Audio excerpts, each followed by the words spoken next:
সাতজন তরুণ, তারা ছিল আল্লাহর প্রেমে দীপ্ত, ইমানে অটল। যখন পুরো জনপদ মেতে উঠেছিল কুফর আর শিরকে, তখন তারা বলেছিল, আমরা তো ইমান ছাড়ব না। জান বাঁচাতে নয়, ইমান বাঁচাতে তারা পালিয়ে গেল এক পাহাড়ি গুহায়। তারপর আল্লাহ তাদের ঘুম পাড়িয়ে দিলেন। একদিন দুই দিন নয়, পুরো 309 বছর ঘুমিয়েছিল তারা পৃথিবীর কোলাহলের বাহিরে, মানুষের চোখের আড়ালে। এটাই ছিল আসহাবে কাহফের সেই অলৌকিক ইতিহাস, একটা ঘুম যেটা বদলে দিয়েছিল পুরো যুগের ইতিহাস। আজকের এই গল্পে আমরা জানব এই আসহাবে কাহফের অলৌকিক সেই ইতিহাস সম্পর্কে, যেখানে সময় থমকে গিয়েছিল এবং ইমানের এক অমর দৃষ্টান্ত আজও আমাদের সামনে জীবন্ত হয়ে রয়েছে।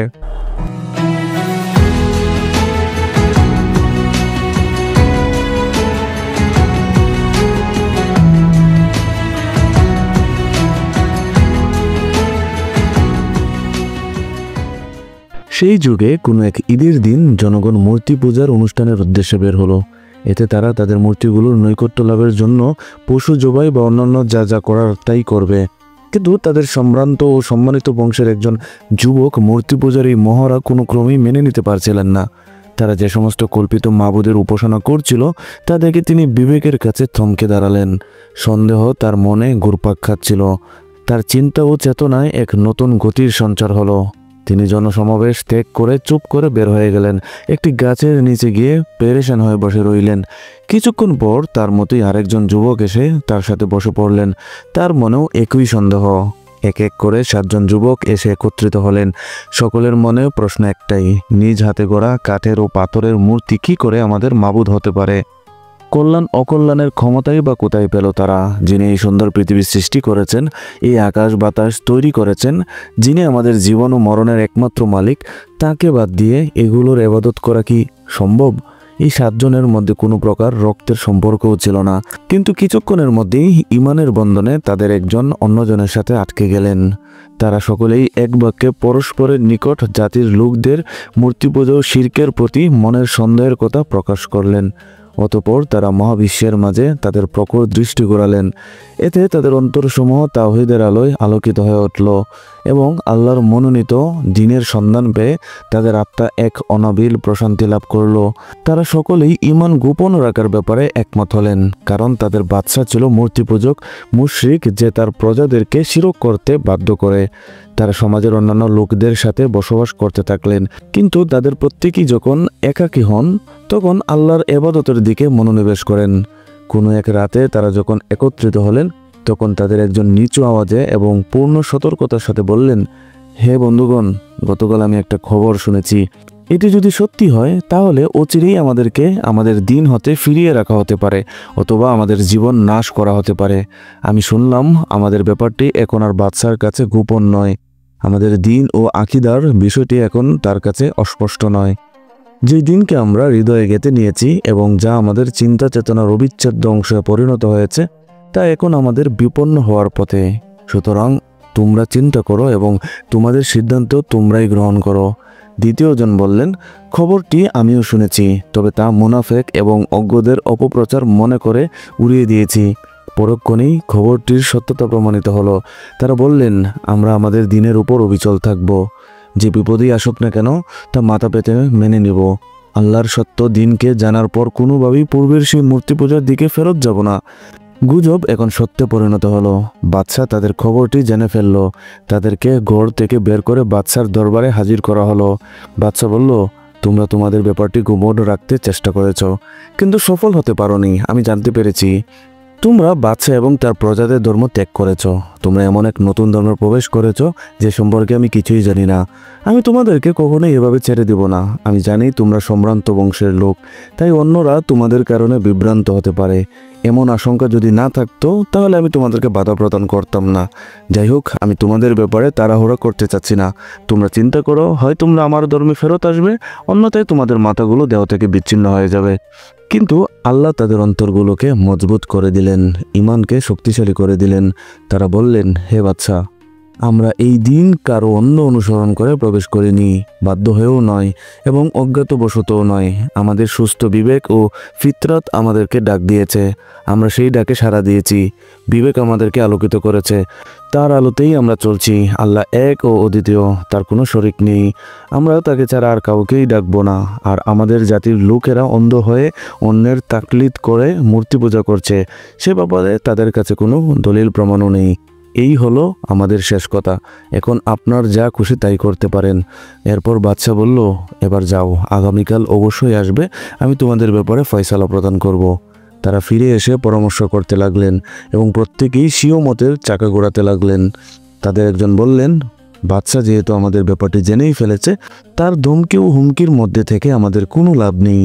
আমরা ওই গুহার দিকে দিন নিয়ে পালিয়ে যাব, যদিও তা হবে এই প্রশস্ত দেশের তুলনায় খুব অন্ধকার ও সংকীর্ণ, কিন্তু আমরা সেখানে প্রশস্ত মনে এক আল্লাহর ইবাদত করতে পারবো, যা আমরা এই বিশাল রাজ্যে করতে পারছি না। এমন দেশে আমাদের বসবাস করাতে কোনো কল্যাণ নেই, যেখানে আমরা নিরাপদে আমাদের আকিদা বিশ্বাস অনুযায়ী দিন পালন করতে পারি না, এবং এমন দেশে আমাদের বসবাস করা ঠিক হবে না, যেখানে আমাদের সঠিক বিশ্বাসের বিরুদ্ধে অন্য একটি বাতিল মত চাপিয়ে দেওয়া হচ্ছে। সুতরাং প্রত্যেকেই একই কথায় একমত হয়ে গেলেন। তারা সফর সামগ্রী তৈরি করে নিজ দেশ ছেড়ে এক অজানা পথের উদ্দেশ্যে দিন নিয়ে হিজরত শুরু করলেন। পথে একটি কুকুর তাদের সাথী হয়ে গেল। একই পথে চলতে লাগলো। তাদের সাথে ভালোবাসার বন্ধনে আটকে গেল কুকুরটি এবং তাদের প্রহরী হওয়ার দায়িত্ব পালনে নিজেকে নিজেই মনোনীত করলো। ভালোকে ভালোবাসলে এবং সৎলোকের সাহচর্যে গেলে আল্লাহর প্রিয় হওয়া যায়। এই প্রাণীটি হয়তোবা তা অনুধাবন করতে সক্ষম হয়েছিল। পথ চলতে চলতে একসময় তারা গুহায় পৌঁছে গেলেন। হয়তোবা সেখানে তারা আল্লাহর দেওয়া রিজিক থেকে ফল ফলাদি পেয়ে গেলেন এবং ঝর্ণার পরিচ্ছন্ন মিষ্টি পানি পান করলেন। দীর্ঘ পথ চলার পর সফরে ক্লান্তি দূর করার জন্য পরিশ্রান্ত শরীর নিয়ে সেখানে তারা সামান্য বিশ্রামের নিয়তে গুহার মধ্যকার জমিনে মাথা রেখে শুয়ে পড়লেন। শুয়ে পড়ার সাথে সাথেই হালকা ঘুম অনুভব করলেন এবং সেই হালকা ঘুমের পথ ধরেই গভীর নিদ্রা চলে আসলো। পরের দিন নির্দিষ্ট সময়ে বাদশার দরবারে হাজির না হওয়াতে তারা লোকেরা তাদের অনুসন্ধানে বের হলো। এমনকি তারা সেই গুহার দরজা পর্যন্ত পৌঁছে গেল। কিন্তু হিজরতের পথে মক্কার মুশরিকরা রাসূল সাল্লাল্লাহু আলাইহি ওয়াসাল্লাম ও আবু বকর রাদিয়াল্লাহু আনহু এর সন্ধানে বের হয়ে গারে সাওর পর্যন্ত পৌঁছে গিয়েও যেভাবে অন্ধ হয়ে গিয়েছিল, আল্লাহ তাআলা সেভাবেই তাদেরকেও অন্ধ করে দিলেন। এখানে ঘটে গেল আল্লাহ তাআলার এক বিস্ময়কর ঘটনা। দিনের পর রাত আসে, রাতের পর দিন পার হয়ে গেল বছরের পর বছর। যুবকগণ শুয়ে আছেন, গভীর নিদ্রা তাদেরকে আচ্ছন্ন করে আছে। বাইরের কর্মব্যস্ত জীবনের সাথে তাদের কোনো সম্পর্ক নেই। আকাশের বিজলির গর্জন, বাতাসের প্রচণ্ডতা এবং পৃথিবীর কোনো ঘটনাই তাদের ঘুমের ব্যাঘাত ঘটাতে পারেনি। সূর্য উদিত হওয়ার সময় ডান পাশে হেলে গিয়ে গুহার ছিদ্র দিয়ে সামান্য আলো প্রবেশ করে এবং আল্লাহর হুকুমে তাদেরকে সামান্য আলো ও তাপ প্রদান করে, কিন্তু সূর্যের প্রখর উত্তাপ তাতে প্রবেশ করে না। আল্লাহর ইচ্ছায় তাদের শরীরকে হেফাজতের জন্য অস্ত যাওয়ার সময়ও সূর্য একটু বাম দিকে হেলে যায়। কুকুরটি তার দুই বাহু প্রসারিত করে বীরের মতো প্রহরীর কাছে গুহার বাইরে অবস্থানরত। তারা সেখানে মাঝে মাঝে ডানে বামে পার্শ্ব পরিবর্তন করছেন। কে আছে এমন যে এই দৃশ্য দেখে ভয় পাবে না? গভীর নিদ্রায় 309 বছর পার হয়ে গেল। আমি আবারও বলছি, গভীর নিদ্রায় 309 বছর পার হয়ে গেল। এবার তারা ক্ষুধা ও পিপাসায় দুর্বল শরীর নিয়ে জাগ্রত হলেন। তারা ভাবলেন সময় বেশি অতিক্রম হয়নি। তাদের একজন বললেন, হে বন্ধুগণ, আমার মনে হয় এখানে আমরা দীর্ঘ সময় ঘুমিয়ে পার করেছি। তোমাদের মতামত কি? অন্যজন বললেন, আমার মনে হয় পূর্ণ একদিন আমরা নিদ্রিত ছিলাম, কারণ যে ধরনের ক্ষুধা ও পিপাসা আমরা অনুভব করছি তাতে তাই মনে হয়। তৃতীয়জন বললেন, সকালে ঘুমিয়েছি, এই দেখো সূর্য এখনো ডুবে যায়নি। আমার মনে হয় একটি দিবসের কিয়দ অংশই আমরা নিদ্রায় অতিক্রম করেছি। চতুর্থজন বললেন, ছাড়ো এসব মতভেদ, আল্লাহই ভালো জানেন আমরা কতকাল এখানে ঘুমিয়েছি। মূল কথা হচ্ছে আমার প্রচুর ক্ষুধা অনুভব হচ্ছে, মনে হচ্ছে কয়েকদিন যাবৎ না খেয়ে আছি। আমাদের একজনের উচিত এখনই শহরে গিয়ে কিছু খাদ্য ক্রয় করে নিয়ে আসুক, তবে তাকে অবশ্যই সতর্কতা ও সাবধানতা অবলম্বন করতে হবে, কারণ লোকেরা যদি আমাদের অবস্থান সম্পর্কে জেনে ফেলে তবে তারা আমাদেরকে হত্যা করতে পারে কিংবা আমাদেরকে ফিতনায় ফেলে দিন পালন থেকে বিরত রাখতে পারে। তাকে আরেকটি বিষয় সাবধান হতে হবে, কোনোভাবেই যেন হারাম খাদ্য ক্রয় করা না হয়, সেজন্য সে যাচাই বাছাই করে হালাল খাদ্যটি ক্রয় করবে। তাদের একজন সাবধানতা ও পূর্ণ সতর্কতার সাথে ভীত সম্রস্ত হয়ে শহরে প্রবেশ করলেন। তিনি দেখলেন কোনো কিছুই আর আগের মতো নেই। ঘরবাড়িগুলো পরিবর্তন হয়ে গেছে। পুরাতন পরিত্যক্ত গড়ের স্থলে বিশাল প্রাসাদ শোভা পাচ্ছে। আগের রাজপ্রাসাদগুলো পরিত্যক্ত অবস্থায় পড়ে আছে। তিনি এখন যে সমস্ত চেহারা দেখছেন সেগুলো পরিচিত কোনো লোকের চেহারা নয়, এবং তার চলার ভঙ্গিতে মানুষের সন্দেহ দানা বেঁধে উঠল। পরিশেষে লোকেরা তাকে ঘিরে ধরল। উপস্থিত লোকদের একজন তাকে জিজ্ঞেস করে বলল, আপনি কি এখানে অন্য দেশ থেকে এসেছেন? এত চিন্তা করছেন কি নিয়ে? অনুসন্ধানেই বা কি করছেন? তিনি বললেন, আমি এখানে অপরিচিত কেউ নই। আমি কিছু খাদ্য ক্রয় করতে চাই, কিন্তু কোথায় তা বিক্রি হচ্ছে আমি তা কিছুই জানি না। একজন লোক তার হাত ধরে খাদ্যের দোকানে নিয়ে গেল। সেখানে গিয়ে তিনি রূপার তৈরি কয়েকটি দিরহাম বের করলেন। দোকানের মালিক দিরহামগুলো হাতে নিয়ে ঘুরিয়ে ফিরিয়ে দেখলেন এ তো 300 বছর আগের অধিক সময়ের তৈরি। সে ভাবল এই ব্যক্তি হয়তো কোনো গুপ্তধন পেয়েছে। সম্ভবত এই দিরহামগুলো ছাড়াও তার কাছে বিপুল পরিমাণ দিরহাম রয়েছে। দোকানের মালিক বাজারের লোকেদেরকে ডেকে একত্রিত করলো। এবার গুহাবাসী লোকটি বললেন, হে লোক সকল, দেখুন আপনারা যা ভাবছেন বিষয়টি আসলে তেমন নয়। এই মুদ্রাগুলো লুকায়িত অসংখ্য সম্পত্তির কোনো অংশ নয়। গতকাল মানুষের সাথে কোনো এক লেনদেনের সময় তা আমার হস্তগত হয়েছে, আর এই তো আজ আমি তা দিয়ে কিছু খাদ্য ক্রয় করতে চাচ্ছি। আপনারা তাতে এত আশ্চর্য বোধ করছেন কেন? এর কোনো কারণ তো আমি খুঁজে পাচ্ছি না। আর কেনই বা সন্দেহের উপর নির্ভর করে আমার বিরুদ্ধে গুপ্তধন পাওয়ার এবং তা লুকিয়ে রাখার অপবাদ দিচ্ছেন? এই কথা বলে তাদের ব্যাপারটি মানুষের কাছে প্রকাশিত হয়ে যাওয়ার ভয়ে তিনি স্থান ত্যাগ করতে চাইলেন, কিন্তু লোকেরা কিছুতেই তাকে ছেড়ে দিতে রাজি হলো না। বীর ভেঙে দিয়ে কিছু লোক একাকী তার সাথে নম্র ভাষায় কথা বলতে লাগলো। কথাবার্তার এক পর্যায়ে তারা যখন জানতে পারলো যে তিনি হচ্ছেন 309 বছর পূর্বের জালেম ও কাফের বাচ্চার পাকড়াও থেকে পলায়নকারী সম্ভ্রান্ত বংশের 7 জন যুবকের একজন, তখন তারা আরও আশ্চর্যান্বিত হলো। তারা আরও জানতে পারলো যে তারা হলেন ওই সমস্ত যুবকের যাদের অনুসন্ধানে বাচ্চা সকল প্রচেষ্টাই করেছিল, কিন্তু তাদের কোনো সন্ধান পাওয়া যায়নি। যুবকটি এবার আরও শঙ্কিত হয়ে পড়লেন, কারণ এখন লোকেরা তাদের ব্যাপারটি জেনে ফেলেছে। তাই তিনি নিজের ও তার সাথীদের জীবন নাশের ভয়ে পালাতে উদ্যত হলেন। লোকেদের মধ্যে একজন বলল, হে ভাই, তুমি ভয় করো না। তুমি যেই জালেম বাদশার ভয় করছো সে তো প্রায় 300 বছর আগেই ধ্বংস হয়ে গিয়েছে।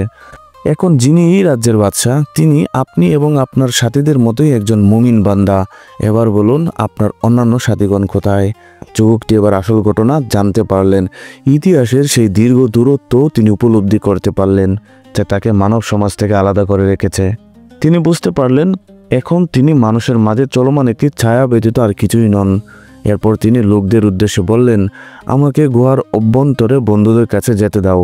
আমি তাদেরকে আমার ও আপনাদের অবস্থা সম্পর্কে সংবাদ দেব। তারা দীর্ঘক্ষণ যাবৎ আমার অপেক্ষায় আছেন। আমার আশঙ্কা হচ্ছে তারা আমার ব্যাপারে চিন্তিত আছেন। তখনকার বাদশাও তাদের খবরটি জেনে ফেললেন। তিনি গুহাবাসীদের সাথে সাক্ষাৎ করার জন্য ব্যাকুল হয়ে উঠলেন এবং দ্রুত গুহার দিকে চলে আসলেন। তিনি তাদেরকে উজ্জ্বল চেহারায় জীবিত অবস্থায় দেখতে পেলেন। তাদের সাথে মুসাফা ও আলিঙ্গন করলেন। তিনি তাদেরকে রাজপ্রাসাদে আহ্বান জানালেন এবং তথায় স্থায়ীভাবে বসবাসের আমন্ত্রণ জানালেন। তারা সাফ জানিয়ে দিলেন, নতুনভাবে জীবনযাপনে আমাদের কোনো আগ্রহ নেই। আমাদের ঘরবাড়িগুলো বিলীন হয়ে গেছে। পিতামাতা ও সন্তান সন্ততির কেউ জীবিত নেই এবং আমাদের মাঝে এবং আমাদের স্বাভাবিক জীবনযাপনের মাঝে দীর্ঘদিন যাবৎ কোনো যোগসূত্রও নেই। সুতরাং এই পার্থিব জীবনের দিকে ফিরে গিয়ে আর লাভ কি?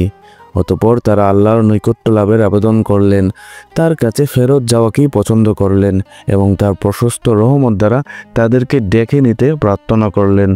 কিছুক্ষণের মধ্যেই তারা মৃত্যুর কোলে ঢলে পড়লেন। দেহ থেকে তাদের প্রাণ চিরদিনের জন্য বিচ্ছিন্ন হয়ে গেল।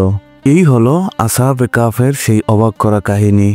এই গল্প আমাদের শিখিয়ে দেয়, যদি তোমার ঈমান দৃঢ় হয় তাহলে পাহাড়ও তোমার সামনে নতি স্বীকার করবে। যদি আল্লাহর উপর ভরসা করো তাহলে তিনি তোমার জন্য সৃষ্টি করবেন এমন এক রাস্তা যার কল্পনাও তুমি করতে পারবে না। যদি ভিডিওটি ভালো লেগে থাকে তাহলে লাইক দিন, শেয়ার করুন আর অবশ্যই সাবস্ক্রাইব করে পাশে থাকা বেল আইকনটিও বাজিয়ে দিন, যাতে করে আগামী পর্বে আপনাকে আমাদের মাঝেই আবার ফিরে পাই। পরবর্তী পর্বে দেখা হবে ইনশাআল্লাহ নতুন এক সিরাতের গল্প নিয়ে। ততদিন আল্লাহ হাফেজ। ইমানের পথে অটল থাকুন।